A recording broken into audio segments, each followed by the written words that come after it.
NBR কর্মকর্তাদের আন্দোলনের জেরে বিদায়ী অর্থ বছরে অন্তত $4 বিলিয়ন পণ্য রপ্তানি কমেছে বলে দাবি করেছে দেশের ব্যবসায়ীরা। বন্দরে দীর্ঘ জট ও কাস্টমস জটিলতায় শুধু জুন মাসেই রপ্তানি কমেছে 10% বেশি। তা না হলে রপ্তানির টার্গেট অর্জন কঠিন হতো না, এমন মত রপ্তানিকারক ও ফ্রেট ফরওয়ার্ডারদের। আরও জানাচ্ছেন জিয়াউল হক সবুজ।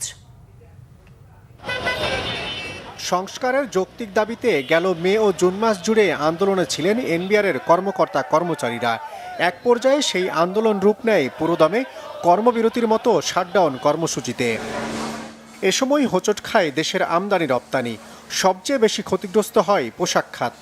অর্থবছরের বাকি 11 মাস রপ্তানির ধারা ইতিবাচক থাকলেও জুনে প্রবৃদ্ধি কমে যায় 6.5%। এজন্য তখনকার আন্দোলনকেই দুষছেন রপ্তানিকারকরা। আমার নিজের অনেক গুডস পোর্টে আটকা ছিল, আমি 7 দিন 8 দিন 10 দিন রিলিজ করতে পারিনি।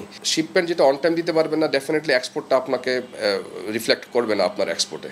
তো যার ফলে এইটা 10-12 দিনে কিন্তু আপনি যদি এক্সপোর্ট টোটাল গার্মেন্টসের দেখেন, ইটস এ ম্যাসিভ।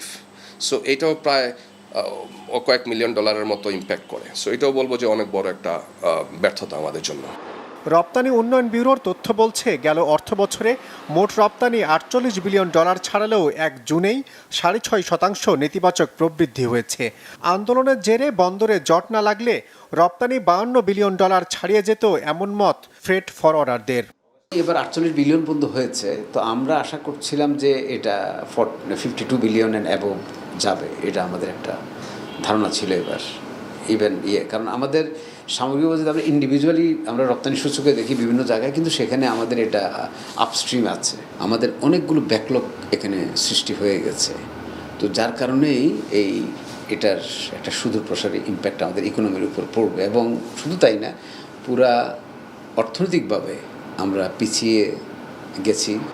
অর্থনীতিবিদরাও বলছেন, জুনে রপ্তানি কমার অন্যতম কারণ শুল্ক ও কর কর্মকর্তাদের আন্দোলন।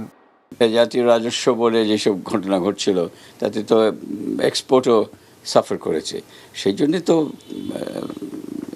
মানে জুন মাসের রপ্তানি এফেক্ট করেছে। সরকারের হস্তক্ষেপে এনবিআর কর্মকর্তা কর্মচারীরা কাজে ফিরলেও আমদানি রপ্তানির জট স্বাভাবিক হতে সময় লাগবে আরও কিছুদিন। জিয়াউল হক সবুজ, বাংলাভিশন, ঢাকা।